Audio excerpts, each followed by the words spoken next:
Hola a todos, bienvenidos a un nuevo episodio de PLF. ¿Cómo estás, Amin? Muy bien, muy contento de estar contigo en este podcast. Un placer para mí y un honor, así que Amin haya aceptado esta invitación a este podcast, y es la primera vez que tenemos un embajador. Tuvimos rabinos, tuvimos académicos, tuvimos diferentes invitados a este podcast, la primera vez que tenemos un embajador, y Amin Meleika es el embajador de Egipto en la República Argentina, y es creo que una figura muy interesante para conversar, y por eso lo quise invitar a este episodio, que tendrá que ver un poco hablar de Medio Oriente, de Israel y de Egipto, hablar un poco de las relaciones interculturales, algo que Amin trabaja mucho aquí en la Argentina, interconfesionales, interreligiosas, y será como un podcast sin un título particular, sino conociendo a Amin y su magistral tarea. Así que Amin, nuevamente muchas gracias por sumarte a este PLF. Gracias a vos, Uriel, gracias a vos, Rabino.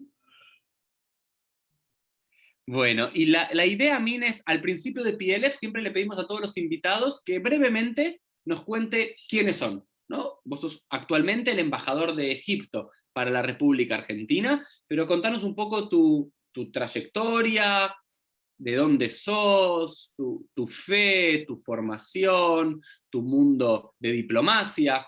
Contanos un poco de vos para conocerte un poco más a mí. Sí, bueno, soy Amin Medeca, embajador de Egipto en la Argentina. Bueno, empecé a trabajar en el cuerpo diplomático hace mucho tiempo, en el año 85.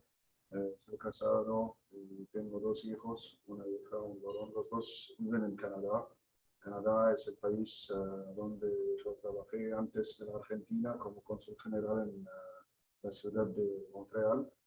Y mis hijos decidieron de quedarse acá después de terminar sus estudios universitarios. Regresé al país por 3 años antes de nombrarme acá como embajador en Argentina. Bueno, trabajé en muchos países. Mi fe, soy cristiano. Los cristianos de Egipto son casi entre 10 y 15% de la población. No lo digo porque es necesario, pero es solo parte de lo que soy. Pero como diplomático represento a mi país, a mi gobierno, a mi presidente. Y los cristianos de Egipto son parte de la comunidad de Egipto. Yo soy primero egipcio y después cristiano, como se puede decir, primero egipcio, después musulmán o judío. Bueno, pero la importancia de la fe depende de cómo uno ve su fe, pero pienso que es algo personal.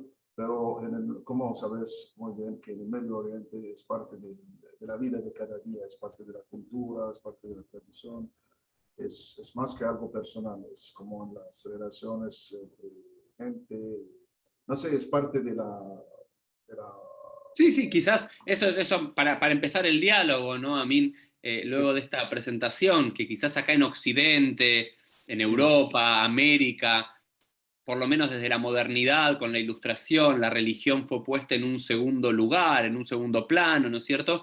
Pero todavía en Medio Oriente las cuestiones religiosas, étnicas, culturales de pueblo siguen siendo fundamentales para entender la idiosincrasia de los propios países, ¿no? sí, claro, claro. ¿Cómo es la situación del mundo cristiano en Egipto? ¿Son coptos o no? Son coptos, ¿no? Sí, es una iglesia muy antigua, del primer siglo. Eh, bueno, es una comunidad la mayor comunidad cristiana en el Medio Oriente, la más grande, decimos.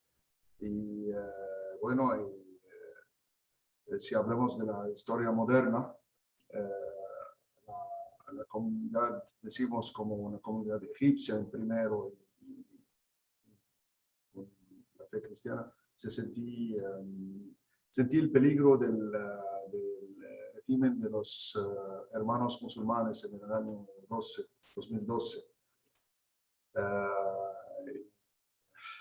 Como todos, como también otros musulmanes, porque el fundamentalismo religioso de los hermanos musulmanes,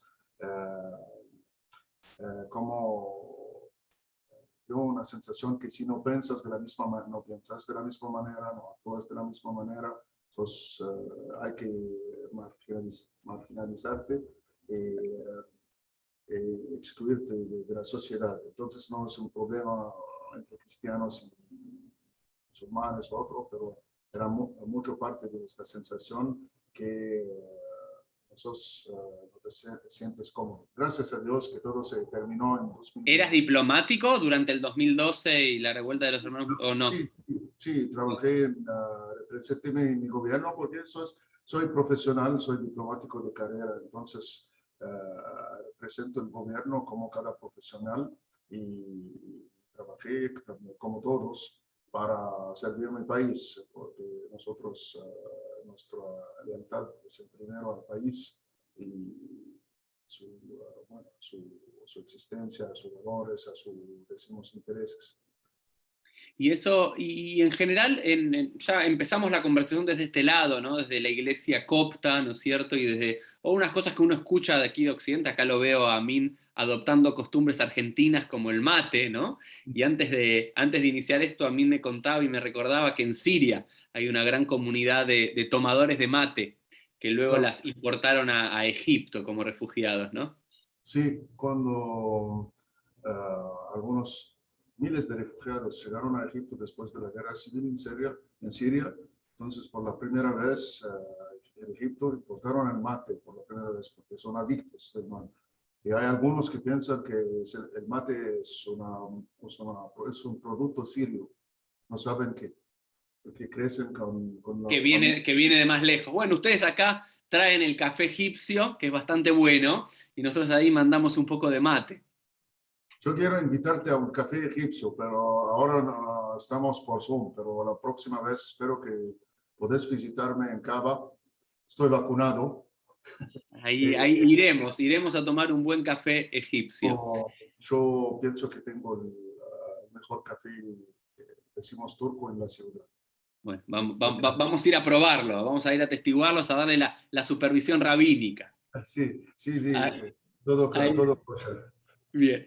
Y a mí, siguiendo un poco con este mundo cristiano de Medio Oriente, y creo que una de las cosas que en tu tarea, yo te conozco por Twitter, te he visto también en otro de los temas que vamos a hablar, ¿no? Tu contacto acá muy profundo con diferentes referentes de la comunidad judía en la Argentina. Quería preguntarte un poco también por eso, que no es lo habitual en embajadores en general y menos embajadores de Medio Oriente, pero un poquito más del mundo cristiano. ¿Cómo ves la situación del el mundo cristiano en Medio Oriente en general, ¿no? Bueno, ahora estamos pasando este momento de los talibanes tomando el poder en Afganistán. ¿Cómo es esta comunidad, digamos, que no es la mayoritaria en Medio Oriente? ¿Cómo la ves en los diferentes países? Bueno, hablo primero de mi país, Egipto. No lo digo porque soy embajador o represento, pero con el presidente Sisi, nuestro presidente egipcio, pienso que es algo muy conocido. Él trabaja de verdad actualmente desde que asumió el poder a fin de erradicar el extremismo y restablecer el clima de armonía y tolerancia característico de Egipto. Él lo hace también en el mundo islámico, no solo por ejemplo, él se interesa mucho en el diálogo interreligioso, intercultural, el respeto de toda fe. Él recibió el Papa Francisco en Egipto en 2017. Está muy abierto a respetar el judaísmo como fe. Él decidió, por ejemplo, en 2017, que el gobierno egipcio asignó casi 40 millones de libras egipcias para la restauración de la famosa sinagoga Yahuwah Naví en Alejandría. cuya construcción data del siglo XIV después de Cristo. Es que para mostrar que es parte de la herencia de los egipcios, aunque no hay una gran comunidad, o no hay comunidad judía ahora, pero es algo a mostrar al mundo, es algo que respetamos, es parte de nuestra herencia, estamos orgullosos de tenerlo. Yo pienso que es algo grande porque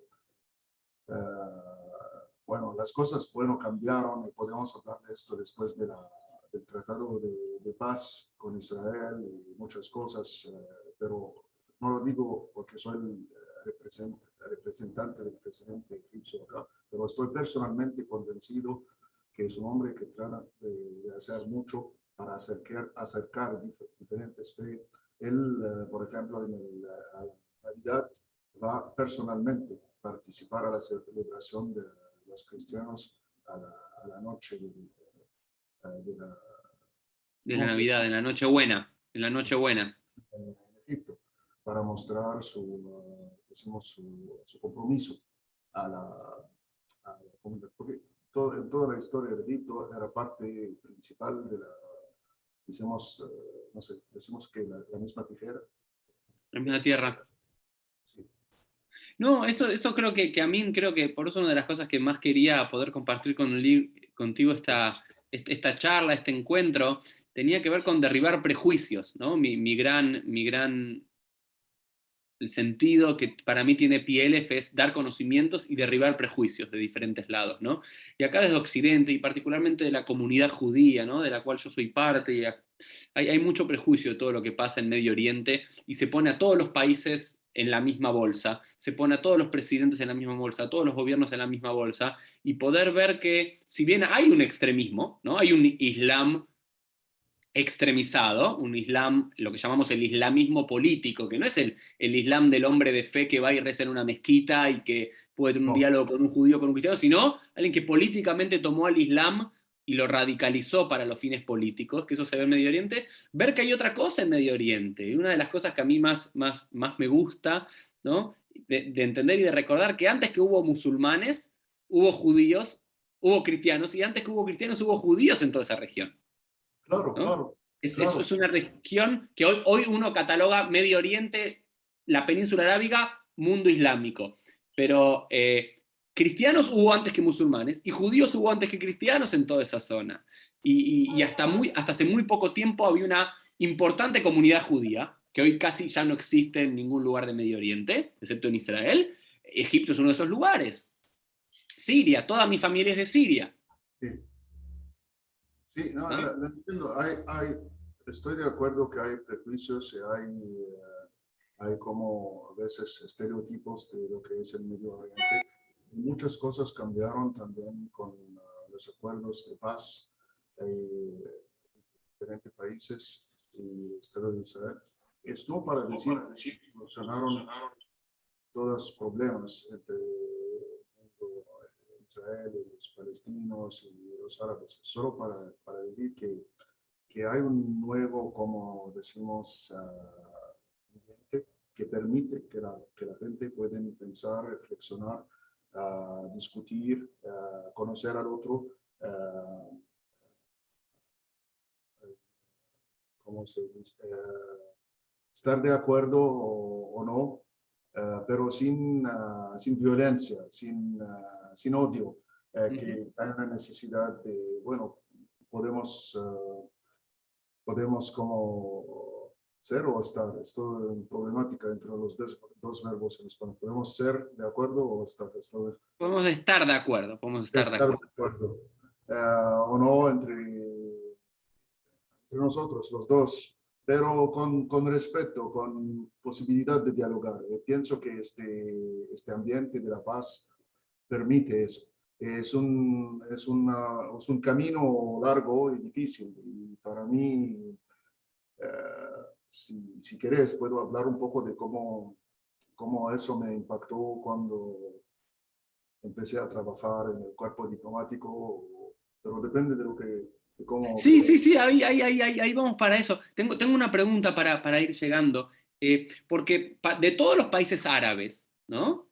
De Siria, Egipto, Jordania, Líbano, que la mayoría de ellos son, digamos, invenciones modernas. Quizás uno de los más antiguos es Egipto, como lugar geográfico y demás.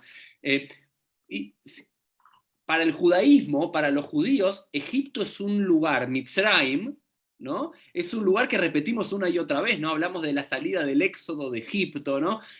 Para nosotros los judíos, Egipto es un lugar fundamental. En la Edad Media, los grandes sabios como Maimónides vivieron en Egipto, ¿no? Digamos, tiene un lugar central en nuestra mente. Quisiera saber, Amin, desde tu experiencia personal, ¿cómo era visto los judíos y el judaísmo cuando creciste? O cómo, de dónde, porque siendo que no había judíos físicamente en Egipto, imagino, ya para cuando vos eras pequeño. Eh, ¿cómo, ¿Cómo empezaste a escuchar del judaísmo y demás?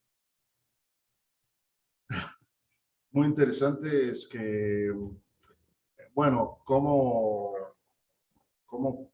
fe cristiana, como también mis hermanos o colegas musulmanes, leímos, bueno, yo leí lo que es la Torá o que se llama el Antiguo Testamento, entonces tenía como una visión, pero como era esta situación, como dijiste, que nunca vivo en mi vida, que sea de Israel o que sea de la diáspora, del Galut, como dice. Pero, Ya y sabes muchas más palabras en hebreo que yo de árabe. quizás, no estoy seguro, vamos a ver. Vamos a Y, ver. no, y entonces no sabía exactamente, pero tenía la percepción que existía en mi sociedad que con la situación política que acompañaba la existencia del Estado de Israel, la guerra, teníamos casi 4 guerras, una situación de tensión. Cuando uno habla de Israel, habla del enemigo, entonces el mundo judío era parte del enemigo. De manera personal, la fe cristiana, como muchos cristianos, bueno, aprendieron las cosas como en nuestro evangélico, que, bueno, no puedo, quiero expresarme de manera... Que los judíos mataron a Jesús, los judíos de todos Exactamente. esos. Podés acá decirlo abiertamente, Amina, acá estamos No, entre no, amigos. no, es que no quiero parecer como integrista o algo, porque no lo soy. Es solo Pero, que antes de creciendo, las cosas eran como para todos. El mundo cristiano, de todas las historias que se tratan de Jesús, su muerte, etc. Y en el mundo político societal es que Israel es el enemigo, Israel es el Estado judío, entonces una cosa acompañaba a la otra, o causa acompañaba a la otra. Entonces no era tan una visión optimista. Y bueno, pero de otra manera nunca vi y nunca hablé con, entonces era como algo imaginario, virtual,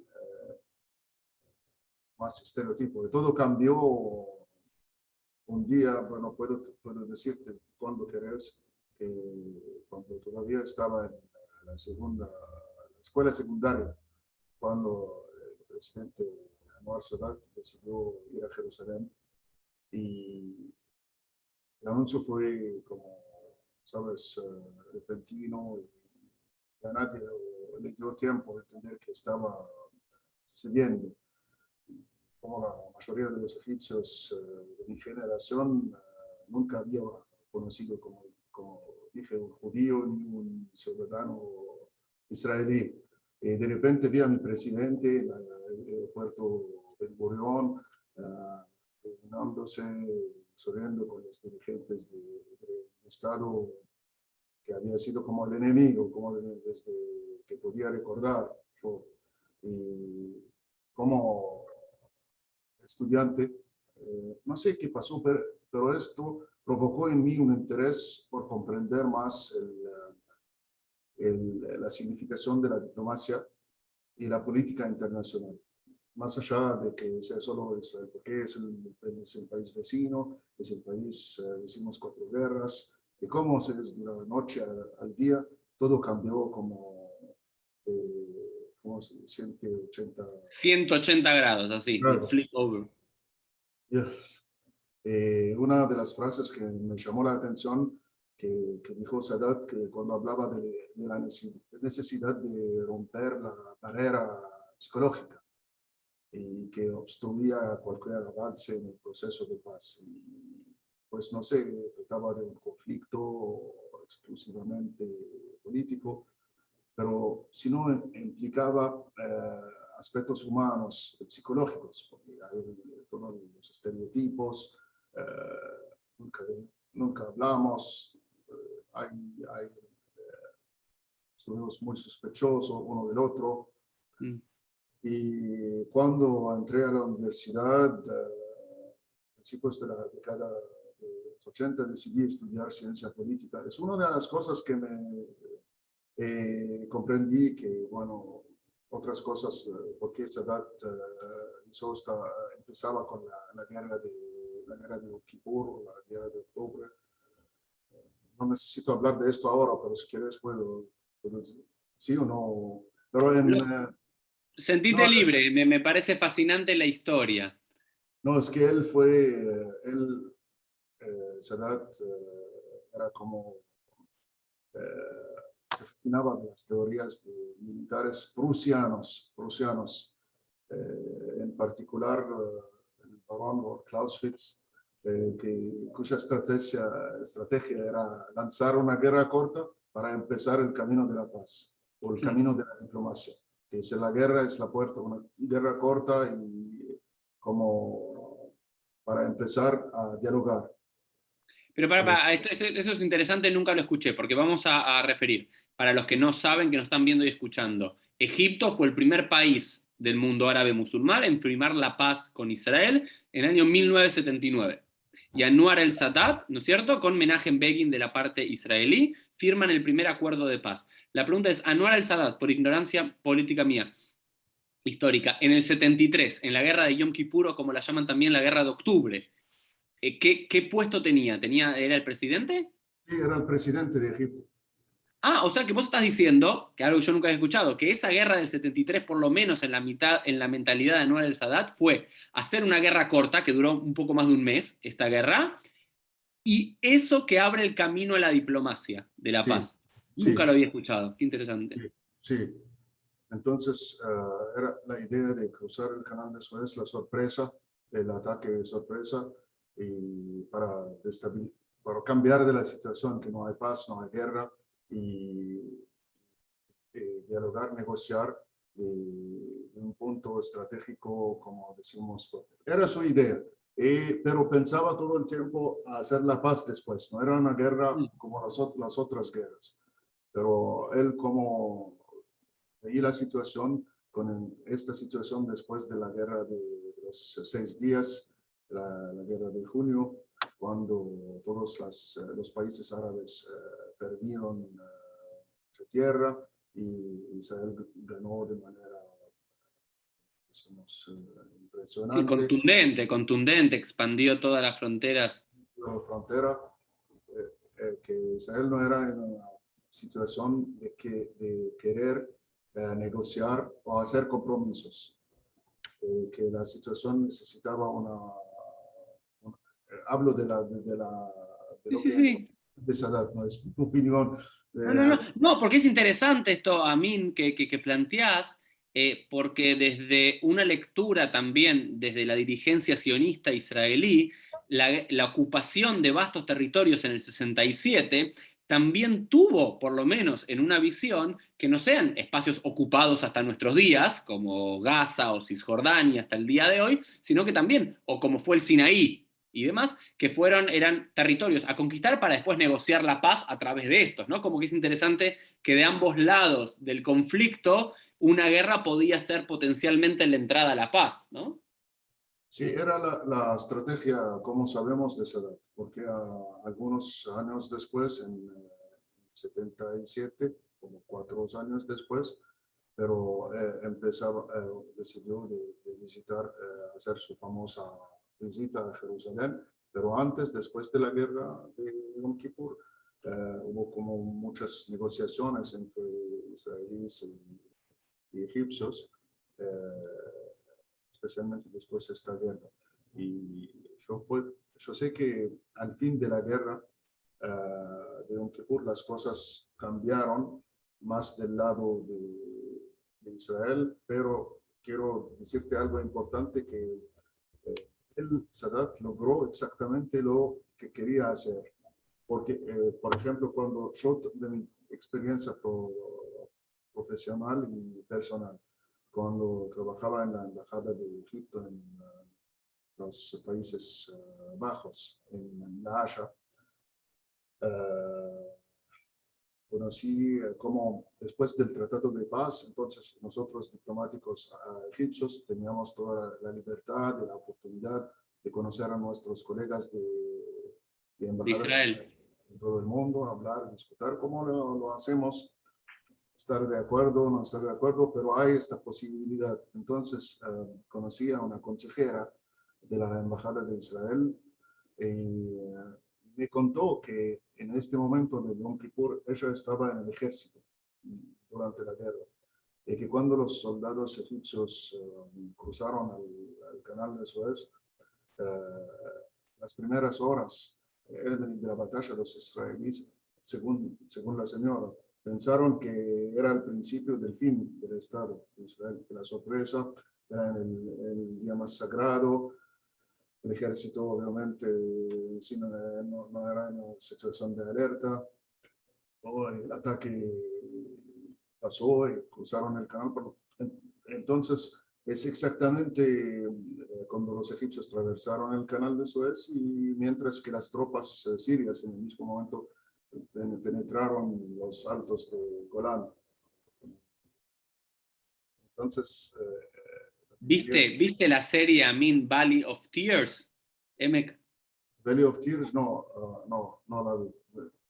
Bueno, es sobre eso, por lo menos es interesante ver tu repercusión. Es Sí. una producción israelí sobre la guerra del 73, que tiene 2 temporadas, ya salió la primera, que es cómo Israel defiende con pocos tanques el norte, ¿no? Porque los 2 grandes flancos del 73 había sido el norte por Siria y el sur por Egipto.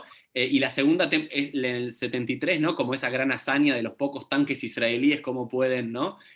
Controlar una embestida de más de 300 tanques sirios. Y la segunda temporada que sale este año, que lo voy a compartir cuando salga, que es cómo resuelve el conflicto en el sur con Egipto, ¿no? Porque realmente se vivía, que fue la guerra, entre todas las guerras de Israel, la que más sufrió, la que más se vio el límite de qué iba a pasar con el Estado judío, con el Estado de Israel, ¿no? Sí, exactamente, pero sí, estoy de acuerdo, y es lo que entendí cuando estuve como estudiando ciencia política en la universidad en los años 80, porque me impactó todavía esta visita. ¿Qué pasó? También empezaban después las negociaciones de paz entre Egipto e Israel, que culminaron en 78 en los acuerdos de Camp David. Entonces, cuando yo era más joven en la universidad, era el momento después del Tratado de Paz, los acuerdos de Camp David. Todo eso me fascinó, porque en solo algunos años las cosas cambiaron de manera increíble. También Egipto pagó un gran precio para eso, boicotado por todos los países a su alrededor, acusado de traición. Al fin asesinaron al presidente Sadat en el 81 por grupos como opositores a la... Opositores, sí, grupos extremistas musulmanes que no creían que el acuerdo con el Estado de Israel era un acuerdo válido, ¿no? De la misma forma que del lado israelí, un fanático fundamentalista judío también asesinó a Yitzhak Rabin 13 años después, en el 94, ¿no? Digamos que esto es importante. Extremistas y fanáticos que no quieren la paz va a haber en todos lados, pero realmente eso es lo que hizo Anwar el-Sadat, que sorprendió a todo el mundo, ¿no? Como un país árabe musulmán hacer la paz con Israel y ser el primero, ¿no? Porque ahora llegan algunos, no sé, los acuerdos de Abraham y demás, bueno, pero ya después venís de mucho, pero en el 79, ¿no es cierto? Hace más de 40 años atreverse a hacer esto, había que tener cojones. Sí, exactamente. Una gran visión, mucho coraje, una habilidad. Y también mostraba otra vez que no se trata de religión, no es un conflicto que opose el Islam al judaísmo, al cristianismo, no es eso. Es un conflicto político. Bueno, hay un lado religioso, no podemos negarlo, pero en el esencial es un conflicto territorial, es un conflicto político, es un conflicto psicológico eh, que, que, que, que tenían que hacer compromisos de los dos lados. Del otro lado también era un líder con mucho coraje, Begin, que también, como Sadat, era un hombre de guerra, con una historia con Irgun, no sé qué, que se transformó en un hombre de paz. Es increíble cómo las cosas cambiaron, pero un hombre también con gran coraje, con una visión que sabía que necesitaba hacer compromisos por las futuras generaciones de su país. Es algo que es muy importante porque a veces los políticos, no hablo de Israel o de Egipto, pero en general no quieren hacer compromisos para no perder sus elecciones o para no sé qué o para... Bueno, Anwar el Sadat lo pagó con su vida, fue un idealista que lo pagó con su vida. Exactamente. Entonces, los dos tenían el coraje de pensar en el futuro de sus países, de generaciones, y no en el inmediato. Que Begin también era llegando de la derecha extrema para hacer compromisos con Egipto era algo impensable en este momento. Imagínate en su partido, alrededor de, no Y sé. entonces, contame a mí algo que a mí me fascina y que no conozco la historia y el relato o el origen, de vuelta, que es bueno, ya nos contaste, ¿no? Cómo después en tus primeras misiones diplomáticas, en La Haya, en los Países Bajos, pudiste tener contacto con el mundo israelí y demás, pero aparte de tener un contacto con el mundo israelí por un país más dentro de tu diplomacia, tenés un importante contacto, por lo menos acá, en la comunidad judía argentina, con la comunidad judía y con referentes de la comunidad, siendo PLF no porque me considero un referente, sino por esta condición rara que quizás hace 40, 30 o 20 años no se hubiese pensado un rabino argentino hablando con un embajador de Egipto en la Argentina en un episodio virtual por YouTube. Pero, ¿por qué? ¿De dónde surge tu acercamiento a la comunidad judía? Contame eso. Sí, te digo, es que yo como empecé, me impactó mucho esta iniciativa de Anwar Sadat. Yo pienso hasta ahora, no solo porque es la política de mi país, que es una opción, una decisión estratégica por mi país de tener una paz durable, decimos eterna, entre los dos países de la región. Yo vi la visión de Sadat, que no era solo una paz con un Estado, pero una paz con todo el pueblo judío, que sea en el Estado o afuera. Y yo pienso que en prioridad por mi país, porque mi país me interesa mucho más que todo en el mundo, bueno, no solo porque soy un embajador, pero también soy egipcio. Y yo pienso que es en el interés, el gran interés, no solo de Israel, pero no solamente de Israel, pero de Egipto, de mantener esta paz, pero porque sea una paz durable, a que la gente se entienden, se hablan, se conectan. Y yo en otros países, por ejemplo en Canadá, en Montreal, tuvo también una buena relación con la comunidad judía, un grupo de egipcios y otros de Marruecos, mucho más de Marruecos. Allá. Y bueno, y teníamos una excelente relación.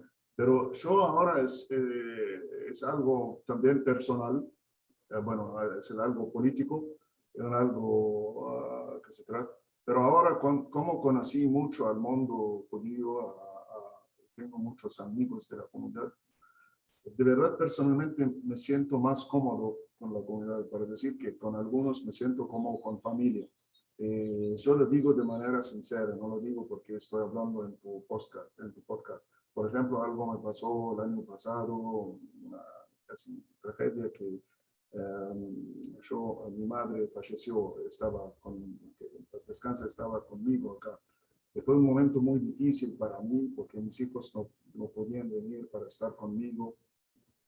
Y gracias a Dios con mi esposa, pero sin otras personas de mi familia, sin amigos, en el momento de la pandemia, en mayo de 2020, sin poder ver. Y los más cercanos eran de la comunidad que me llamaban, que querían visitarme, incluido la señora embajadora de Israel y otros amigos que tengo y yo lo que sentí en este momento que eso no era solo de cortesía o porque está bien de hacerlo, pero sentí una sinceridad que me afectó mucho, de verdad. Y tengo algunos amigos acá, bueno, conocimientos, pero también amigos que pienso que para mí son de verdad como familia. Entonces, pienso que a mí personalmente yo puedo cruzar, como dijo Sadat, la barrera psicológica, porque a veces me siento con mejores amigos, con gente. No es para decir que no hay problemas políticos. Sabes que hay la problemática de que la paz en Egipto, a veces hay críticos que dicen que es una paz que está un poco fría, que no hay mucho intercambio. Hay, bueno, un excelente intercambio al nivel oficial, pero no hay mucho al nivel... Bueno, hubo tiempo, no sé cómo es la situación ahora, pero hubo un tiempo donde era muy común que muchos israelíes vayan a vacacionar a Egipto. No, no sé cómo es la situación. Ahora no es así, ¿no? No, sí, sí, sí. Sigue siendo. En el mes de abril dicen que más de 14.000, pienso con el Pesaj, Bueno, eso siempre fue lo paradójico, ¿no es cierto? En Pesaj, en las Pascuas hebreas, nosotros celebramos que salimos de Egipto, que salimos de la esclavitud de Egipto, y todos los israelíes que pueden van a pasear a Egipto, ¿no? Un tiempo. Interesante en el Sinai también. En el Sinai. Y a mí algo muy interesante, no sé Sí, si conoces, que desde la óptica judía, desde la halajá, ¿no? Desde la ley judía, yo te hablo así porque sé que conoces, hay algo muy interesante que hay como en los rabinos crearon como una suerte de prohibición basados en un versículo de la Torá de nunca volver a Egipto, ¿no? Porque estaba esa noción de Egipto como el lugar de la esclavitud, la casa del faraón, la casa de la esclavitud, del cual si Dios te sacó no vas a volver. Es como aquel que es liberado de su captor y decide volver. Entonces siempre se creó esta idea a nivel rabínica, ¿no? Como que es una mitzvah de no volver a Egipto, pero en la práctica lo más interesante es que nunca se cumplió, que los judíos siempre volvieron a Egipto, ¿no?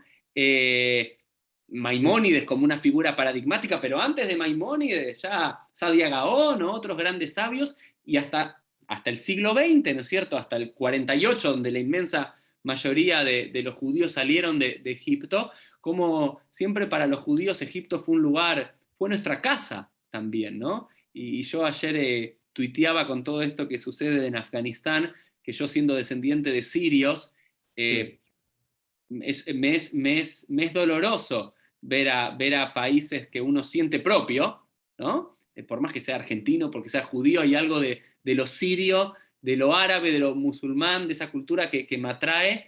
Claro. eh, y los judíos siempre sentimos como propio Egipto, ¿no? Digamos, fue una cuna judía durante siglos. Y grandes sinagogas hubo ahí, ¿no es cierto? Está el famoso viajante Benjamín de Tudela, ¿escuchaste hablar?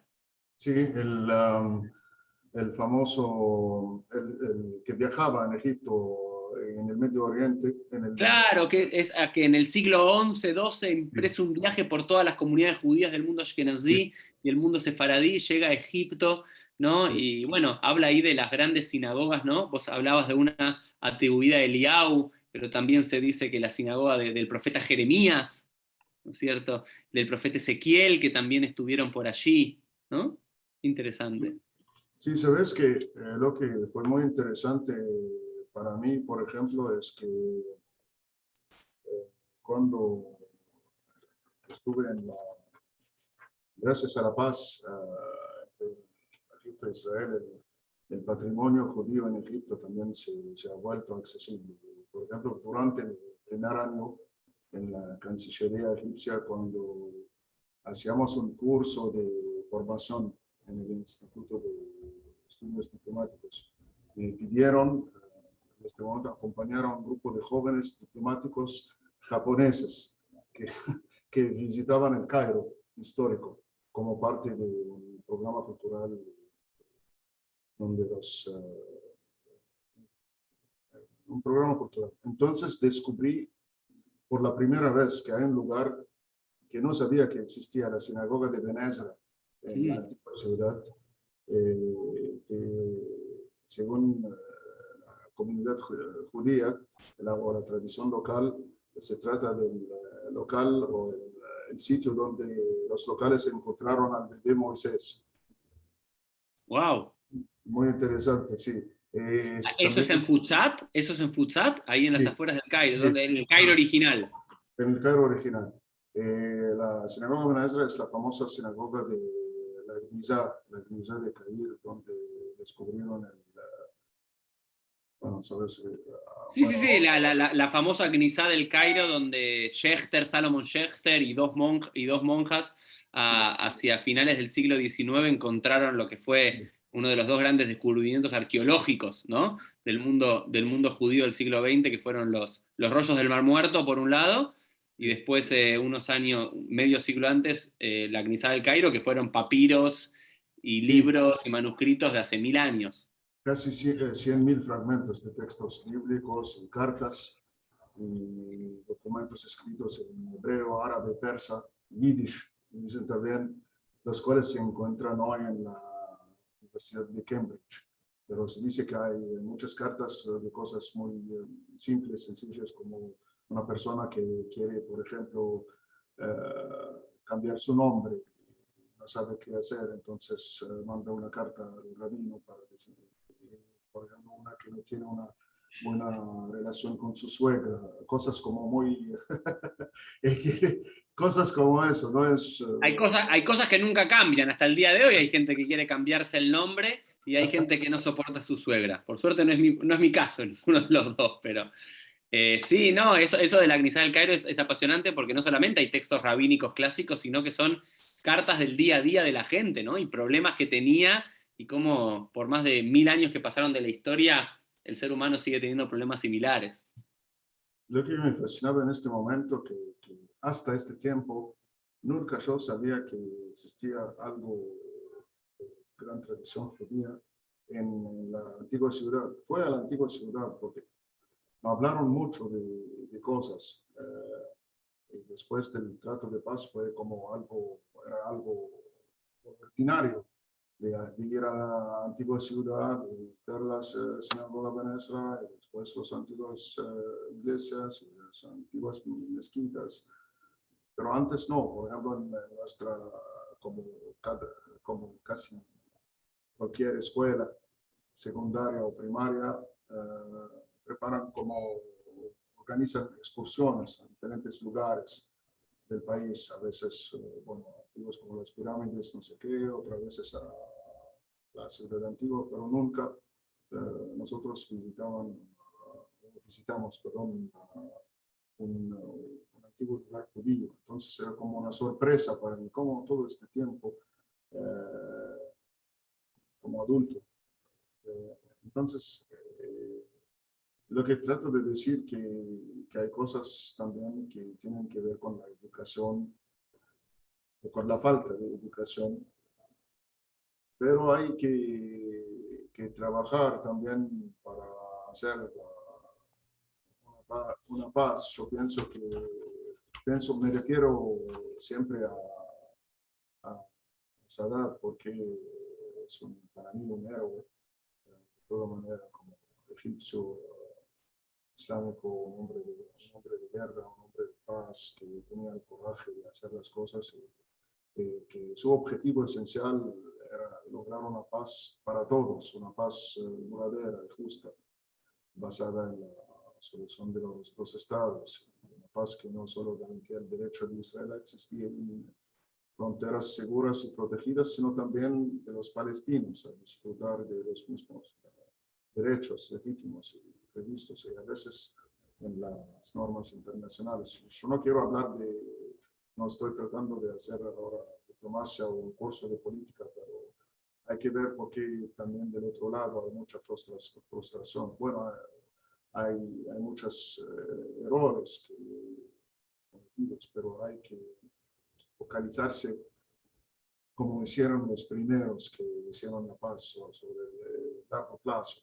No solo hay que buscar una solución definitiva. Al respecto de eso, y ya empezando a concluir nuestra conversación, querido Amin, recuerdo siempre hay una frase que me gusta mucho de Amos Oz, un escritor israelí muy conocido, que él decía que es lo que recomendaría para la paz, ¿no? Para el encuentro de paz. Y él dice: cuando tengas a diferentes diplomáticos o dirigentes hablando en un estrado todos juntos y empiecen a hablar del pasado, a apagar los micrófonos, ¿no? Creo que es simbólicamente eso que transmitías, ¿no es cierto, Amin? Esta idea de que si nos quedamos en el pasado, en los dolores del pasado, en las frustraciones del pasado, digamos, en las guerras perdidas, en las guerras ganadas, en los propios familiares que fallecieron, en las propias tierras o casas que fueron ocupadas, o tierra, en esas cosas puntuales, la paz nunca va a llegar, pero se necesitan esos grandes líderes que de vez en cuando nacen, que no son la mayoría, ¿no? Como en el caso egipcio de Anwar el-Sadat, Sí. E ir para adelante, pero también es interesante, ¿no? Como en un mundo tan fanatizado, ¿no? Y algo que valoro mucho de tu propuesta y de tu acercamiento a mí tiene que ver con evitar los extremismos, evitar el fundamentalismo, en todos los aspectos de la vida, y en una región donde está enardecida por esos lamentablemente fundamentalismos, ¿no? Esa intolerancia y ese respeto al diferente, que es todo lo que, qué sé yo, que hoy, digamos, estamos grabando esto el 17 de agosto del 2021, y hace 2 días los talibanes tomaron Kabul y estamos viendo toda esa erupción en esa región del mundo que es solo la intolerancia, ¿no? Sí, hay que totalmente evitar la intolerancia y también a saber hacer compromisos. Pienso que la paz no es un camino fácil y, como dicen no sé, vamos a traducir en inglés, you cannot have the cake and eat it. Hay que, no sé cómo se dice, pero hay que... No puedes tener el pastel y comerlo. Sí, hay que compartirlo. Hay que compartir todo, no puedes tener todo, no puedes tener todo. No puedes tener todo, entonces yo pienso, como digo, que a la base hay que también apoyar la idea que los palestinos tienen derechos. Si hay errores y todo, entendemos, pero hay que resolver decimos, la cuestión en su base. Bueno, no quiero como...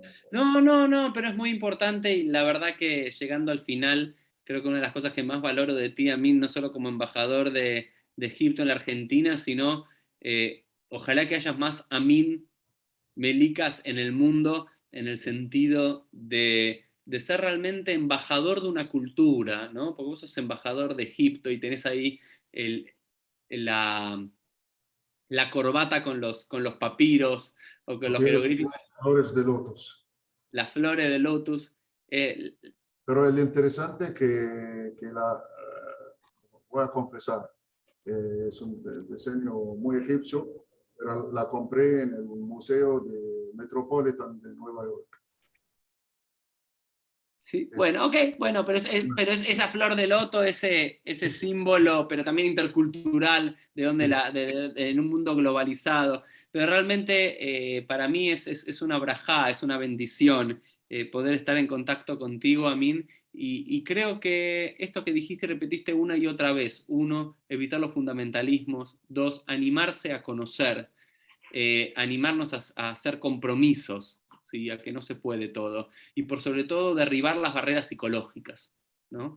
Creo que es lo más importante para construir la paz, y ya no decimos entre estados, ¿no? Porque vivimos también dentro de sociedades que hay mucha grieta, ¿no? Habrás escuchado esto en la Sí, Argentina, de la perfectamente. grieta. Y en cada uno de los países que nos toca vivir y nuestras comunidades hay grietas que solamente están fundamentadas en escuchar nuestras propias voces y que terminan siendo ecos de lo que nosotros pensamos y no animarse como realmente me parece que vos lo encarnás en tu vida de haber escuchado, haber nacido en un mundo donde lo judío y lo israelí era casi un anatema, algo prohibido, algo que estaba mal, y de repente algo cambia, ¿no? Que tiene que haber líderes que nos ayuden a todos a derribar esos prejuicios, que pasa mucho, yo lo siento mucho con gran parte de la comunidad judía, que hay muchísimo prejuicio con el mundo islámico, con el mundo musulmán, y yo digo, estamos mucho más cercanos a los países árabes musulmanes que al mundo cristiano en muchas cosas como judíos. Y esa fue nuestra tierra durante generaciones y compartimos mucho de esa cultura. Que habría la pena que haya más líderes, ¿no? En ambos lados, y que si no surge de los grandes líderes, por lo menos que surja de los grados inferiores, como embajador, como rabino, para generar estos acercamientos del pueblo llano, ¿no? Y que tampoco, como decías antes, que no quede solamente en los grandes líderes consulares, sino que el propio pueblo, la propia gente pueda relacionarse para que la única forma de construir la paz es saber que hay un humano detrás de un judío, detrás de un israelí, detrás de un copto, detrás de un egipcio, que somos todos seres humanos con los mismos conflictos y demás.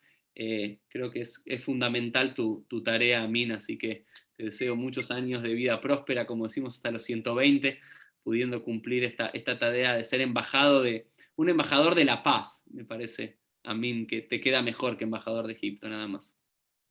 Muchas gracias.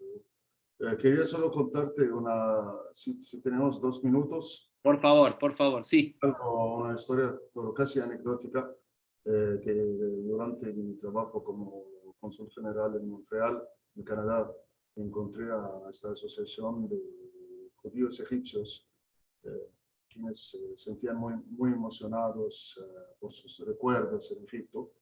Y la presidenta de dicha asociación escribió su autobiografía y bueno,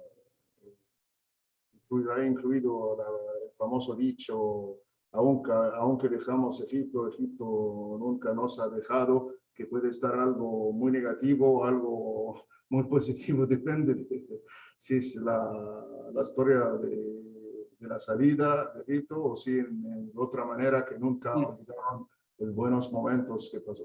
Pero otra cosa, un día tras tomar un café turco en mi oficina, me pidió leer su fortuna en la borra del café. Y, y si bien ambos coincidamos que no creer en estas prácticas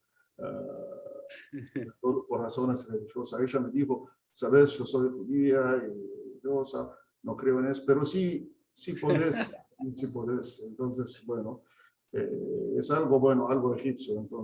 Entonces como chiste, empecé a decirle, vi el vasito del café, ver su borra, a decirle que pronto irá en un jardín con muchas flores, y aves bonitos. Y cuando nos volvimos a encontrar, me comentó que había sido invitada a un jardín muy lindo y se acordó de la taza de café que le había leído. Bueno, entonces ahora quiero ir a tomar café turco y a que me leas la borra. Ahí, No, ahí a ver qué me decís, pero solamente cosas buenas, Amin. era chiste, pero como las cosas pasaban, es algo muy egipcio, como sabes, es que en paz descansa, porque yo sé que ella falleció en un accidente después, pero era muy buena, muy amable, y cuando estaba tomando café, se recordó como memorias de la sociedad en Egipto, que después de tomar hay que leer la borra. Pero yo traté de explicar que mi trabajo como cónsul general no ha incluido leer la borra del café, pero Pero a pesar de cónsul sos egipcio, así que lo tenés en tu cultura, lo tenés en tu ADN de alguna forma. Exactamente, pero fue muy divertido cuando llegó otra vez y dijo que, ¿sabes qué? En este jardín, pensé inmediatamente. Pues, yo dije, bueno, ya está, es la primera y la última. La última. Bueno, entonces solamente nos queda un café, que también, ¿no? Eso es algo como siempre definimos a los judíos sefaradíes, si bien no sé, yo lo defino como hay árabes cristianos, árabes musulmanes y hay árabes judíos. Sí, claro, claro. Me parece que ya recuperar el término, ya la palabra, ¿no?